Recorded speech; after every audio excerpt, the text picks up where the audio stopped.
Hello everyone, welcome to our YouTube channel Punishka Tutorials.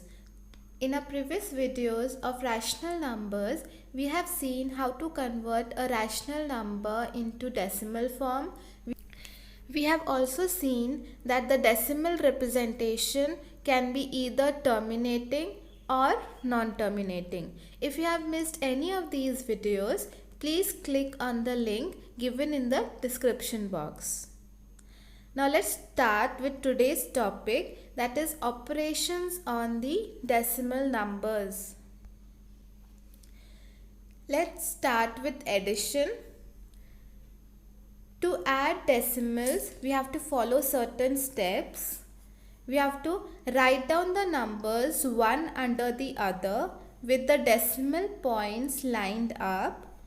Put in zeros so that the numbers have the same length.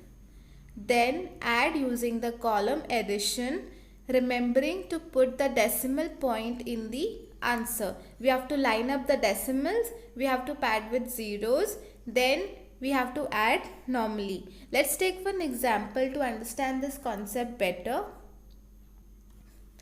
Suppose we have to add 3.25, 0.075 and the whole number 5. What we will do, we will first line up all the decimals. Okay, we have written the decimals one under the other. 3.25, 0.075 and 5. As we can see that all the decimal points lie one under the other, we have to arrange in such a way that all the decimal comes one under the other. Then as we can see here, there are only 2 digits after the decimal point. Here we have 3 digits after the decimal point, but here we have no digits after the decimal point. To make it more convenient to add or to avoid mistakes, what we will do, we will add zeros after the decimal points, after the digits, to make the length of the number as same. Now in the first number we will add 1 0. In the second number we already have 3 digits after the decimal point, so we will not add any 0. Here we will add 3 zeros after the decimal point. As we can see that the length of the number becomes same in the second step. All the numbers have 4 digits in them. Now we will add all the 3 numbers by performing normal column method of addition. That means we will add all the numbers vertically, and in the result now we have to put the decimal point. Here in all the numbers the decimal point is placed after the first digit, okay, and after decimal point we have 3 digits. So we will place the decimal point after the first digit and we will have 3 digits after the decimal point. So this was the method of addition of decimal numbers. We have to first line up the decimals first. We have to write numbers in such a way that the decimal point come one under the other. Then we will add zeros at the end to make the length of the number same. And then we will add them by normal vertical addition, and in the answer, as per the digits after the decimal point, we will place the decimal point in the answer. If we have 3 digits after the decimal point, we will in the answer also we will put decimal point such that there are 3 digits after the decimal point. Then we will see subtraction of decimal numbers. To subtract decimals, we have to follow these steps. Write down the numbers one under the other with the decimal points lined up. Put in zeros so the numbers have the same length.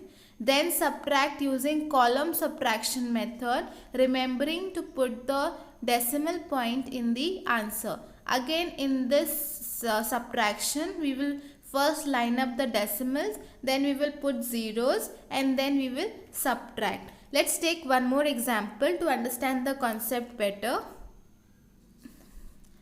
Suppose we want to subtract 1.15 from 7.368. We will write the number from which we have to subtract on the top, and the number which is to be subtracted, we will write that number under that number. Now 7.368 is written on top and 1.15 is written below that. Numbers are written such a way that the decimals lie one under the other. Now to make the length of the number same, we will add 0. In the first number, we have 3 digits after the decimal point, so we will not add any 0. And in the second number, we have 2 digits after the decimal point. To make the length of both the numbers same, we will add 1 0 here. Now each number has 4 digits and there are 3 digits after the decimal point. Now using the normal vertical subtraction method, we will subtract these we will subtract this number from this number. Now in the result, in the difference, we will put decimal point just after the first digit, because in the above numbers also the decimal point was there after the first digit, and there were 3 digits after the decimal point. Difference should also have same number of digits after the decimal point as the numbers on which the operation of subtraction was performed. Why can we put in extra zeros? A 0 is really saying there is no value at this decimal place. In a number like 10, the 0 is saying no ones. In a number like 2.50, the 0 is saying no hundreds. So it is safe to take a number like 2.5 and make it 2.50 or 2.500, etc. But don't take 2.5 and make it 20.5. That is plain wrong. Okay. You have to put 0 at the end after the decimal point only. If you put 0 before the decimal point, the value changes by a huge difference. Now let's see multiplication on decimal numbers. We have to follow these steps. Multiply normally, ignoring the decimal points. Count as many decimal places as the two original numbers combined. Then put that number of decimal point in the answer as obtained in the step 2. So we have to multiply the numbers normally, and we have to count in both the numbers how many digits are there after the decimal point. After counting the total number of digits after the decimal point, we have to place the decimal point in the product in such a way that the number of digits after the decimal point in the product will be equal to the total number of digits in the numbers in which we are multiplying. Let's take one example. Suppose we want to multiply 0.03 by 1.1. We will start with 0.03 into 1.1. First multiply the numbers without 0, that means 3 into 11. 3 into 11 is 33. Here 0.03 has 2 digits or 2 decimal places, okay, and 1.1 have 1 digit after the decimal point, or it has 1 decimal place. So total number of digits after the decimal point are 2 from 0.03 and 1 decimal place from 1.1. Total we have 3 decimal places. Okay, so in the result we have to place the decimal point such that the total there are 3 digits after the decimal point. We will count from right side 1, 2 and 3. Here we will put the decimal point. In other words, just count up how many numbers are after the decimal point in both the numbers you are multiplying. Then the answer should have that many numbers after its decimal point. Let's take one more example. Suppose we have to multiply 102 by 0.22.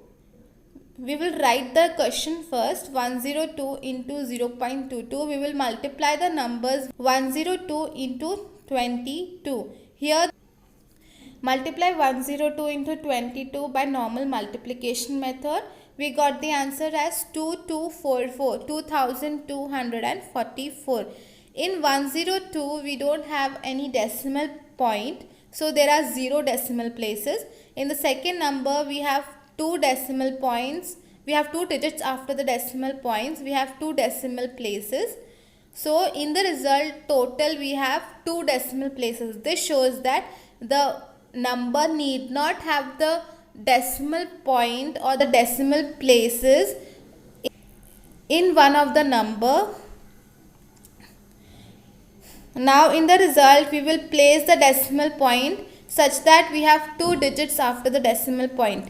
Okay, so we will count 1, 2. We will place the decimal point here, so it becomes 22.44. Now let's see division of decimals. The trick is to get rid of the decimal point from the number we are dividing, because when we shift the decimal point or when we perform such steps so that we remove the decimal point, it becomes very easy for us to perform the division process, because sometimes with the decimal point in the number it becomes little tricky or confusing, so we often tend to make mistakes with the decimal point present in the number. So what we will do, we will normally try to remove the decimal point by multiplying the decimal with 10, 100 or multiple of 10. We have to keep in mind that whenever we select any multiple of 10 to multiply to remove the decimal, we have to multiply that 10 or 100 or multiple of 10 to the numerator as well as to the denominator. So multiply the divisor by as many tens as necessary until we get a whole number. Remember to multiply the dividend by the same number of tens. So we have to multiply the divisor as well as the dividend. Dividend is our numerator and divisor is our denominator.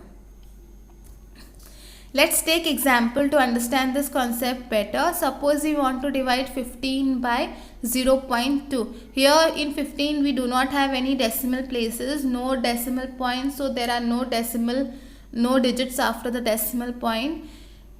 In the second number 0.2 we have one digit after the decimal point. So only one digit is there after decimal point, so we will multiply it with 10. If there are 2 digits after the decimal point, we will multiply with 100.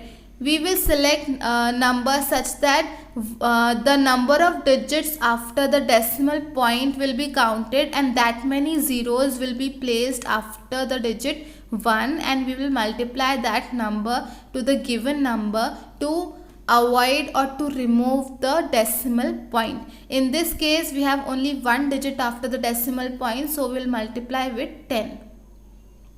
Let us multiply 0.2 into 10. Whenever we multiply with 10 or any multiple of 10, it means that you are shifting the decimal point towards the right. Multiplying with 10 means shifting decimal places by 1. Multiplying with 100 means shifting the decimal places towards the right by 2 places. Okay, the number of zeros that are placed after the digit 1 will tell you how many times we have to shift the decimal towards the right in that number. Here we have multiplied with 10, so we will shift decimal by 1 place, 1. So this number becomes 2. We must also do it to 15, because we have multiplied 10 to 0.2, we have to multiply it to the dividend also. 15 into 10, after multiplying 10, it becomes 150. Now we will divide 150 by 2 by normal long division method, and we get the answer as 75. So 15 divided by 0.2 is equal to 75, as 15 divided by 0.2 is same as 150 divided by 2. They are both 10 times larger. Let's take one more example. Suppose we want to divide 0.539 by 0.11.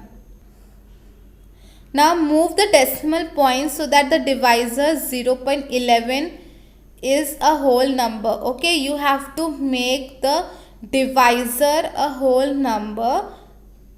So for that, as we can see, there are 2 digits after the decimal point. We will multiply it with 100.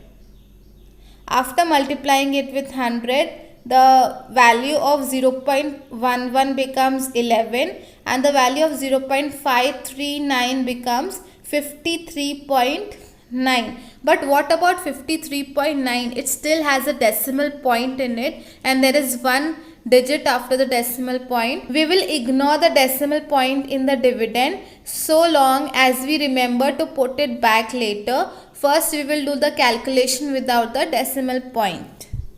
539 divided by 11. Okay, after the long division we get quotient as 49 and remainder as 0. So we will write 049. Now we will put the decimal point in the answer directly above the decimal point in the dividend. In the dividend we had 1 digit after the decimal point, so we will put it here. After we are performing steps, whenever we are bringing 9 down, okay, for performing the division process, before that only we have to place the decimal points. The number of digits after the decimal point in the dividend will be considered while putting the decimal point in the answer in the question. Now these are some practice questions which you can solve so that you can understand the concept better. If you have any doubt in the video, please comment it in the comment section.